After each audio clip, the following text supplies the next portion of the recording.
We're here in Santa Fe at the wonderful Chamber Music Festival, and sitting across from me is the esteemed and legendary cellist Lynn Harrell. Lynn, after you walked off stage yesterday in your performance of the Brahms Sonata, you had said to me that you feel that you play it better now than you did years ago and on any of your recordings. Why do you think that is?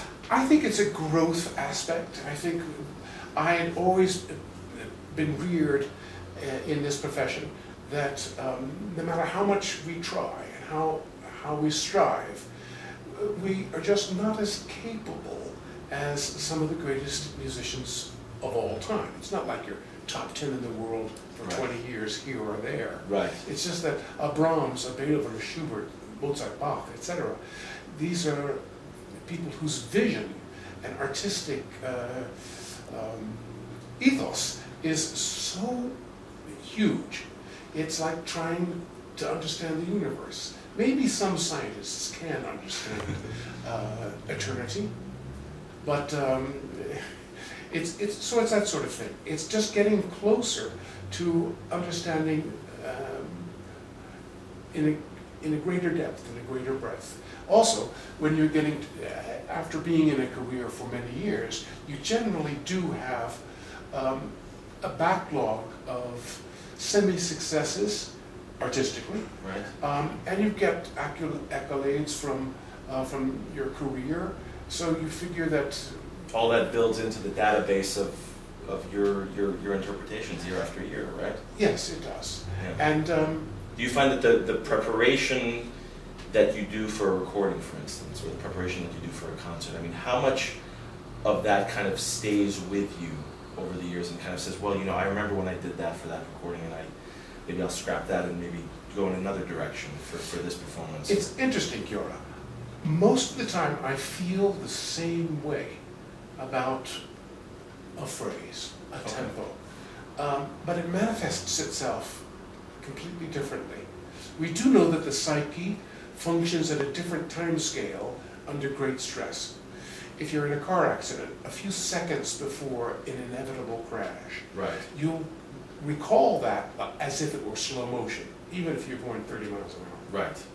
So it really feels that way in music too, that you're, at least for myself, my base of thrust of interpretation is coming from the same place, but how it comes out is quite different.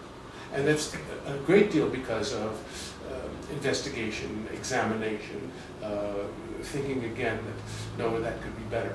But generally, and of course things do get faster, do get slower, right. But the sense of the pulse, the sense of the life unfolding of a piece of music as a work of art is, for me, has always been about the same. Yeah. Well, that brings me to my next question, because one of the things that I've always admired about your playing for as long as I've been playing and around music is not just your incredible tone, but this remarkable vocal element in your playing, especially with your choice of vibrato and your choice of, you know, what we call slides, you know, kind of how you weave in and out from note to note. And I wanted to ask if that's something that has been instinctual for you. Is it something that you value and are constantly aware of in your practicing and searching?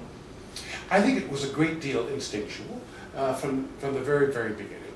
I noticed in some of my music that I had when I was 9, 10, 11 years old, fingerings that I put in the music that do have a slide here, a slide there, or a comma. Because that's how you heard it inside. That's how I heard it inside. Right. Then, when I met George Sell and joined the Cleveland Orchestra, and I had 8 years of virtually no solo concerts, I had plenty of time to think and to cogitate and to absorb things. And he said, you know, you should study what the composers say about their music. And I noticed that they all talk about singing on the instrument. Right.